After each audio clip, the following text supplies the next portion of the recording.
Ever wondered why King Solomon married over 700 wives and 300 concubines? Oftentimes, people made fun with this without knowing Solomon's true intentions. Here was what the Bible said.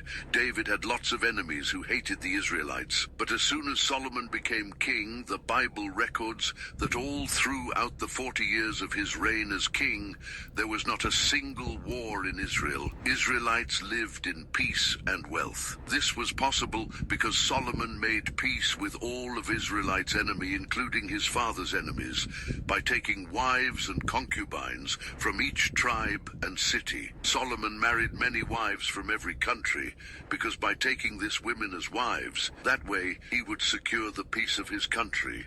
It was recorded that he even married one of Pharaoh's daughter.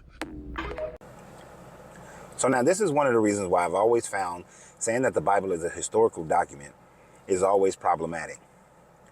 You see, if Solomon existed, and there is a possibility that he did exist in and around the 900 BCE time frame, because there is one stone that does talk about the house of David. Now, that's not definite verification that King David existed and all the miracle type things of King David are true, but it is a possibility that there may have been a King David. Therefore, there may be a possibility that there was a King Solomon as well.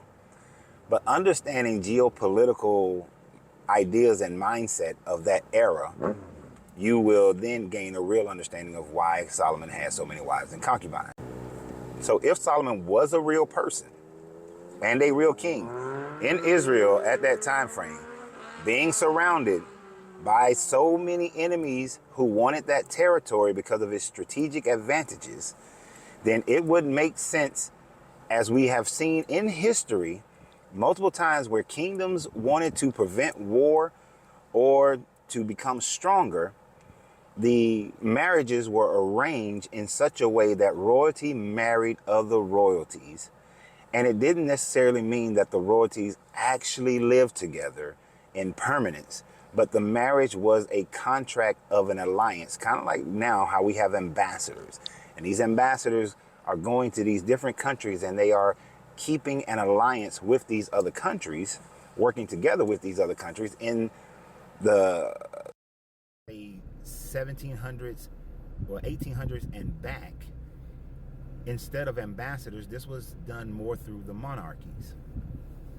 So Solomon would have married all these women just for political capital, but not necessarily for romantic reasons.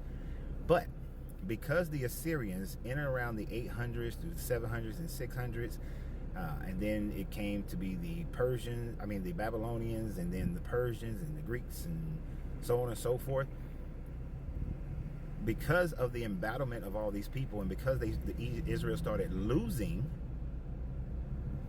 during the time frame of Hezekiah to the Assyrians, the reason that they would create the reason they created this religious reason as to why the kingdom of Israel became weak after Solomon, they would just make up this idea that he started to worship all these other gods and he went crazy and all these other things, went into the wilderness, became a wild man, and then God redeemed him and he came back to his senses, because the Israelites had a story that told them that they should never marry outside their group. So by applying that to history and backdating their own rationales, it gave them a justification for Israel losing its security. So historically, if Solomon was around, that's why he married all these different women. Had nothing to do with him wanting to worship these other gods, goddesses, and things of that nature. But because Christians and Jews have to see this as a historical document, they created this mythos around him, legendized the story to make it make sense, so that they can say that, well, the people need to get back to worshiping Yahweh. We need to stop worshiping Baal and just worship Yahweh. As the Judaites, when they re-edited the Bible in and around the 500s and 600s and 500s, they started re-editing it in order to make it fit. And that was the reason why they said that Solomon, lost his shit, lost his mind. But if you want your book to be historical, then you have to add in the political implications that are surrounding how people conducted themselves during that era. Otherwise, you are making what could have been a possible real story into some type of fantastical story. And this is why we walk away and deconstruct from this Bible, because it's filled with so many laughable situations as to some deity Geppettoing Solomon like he's Pinocchio. So what do you guys think? Like, subscribe, share the videos, and always remember, you have to free yourself to be yourself, because your greatness was non-negotiable. Good journey, good vibrations.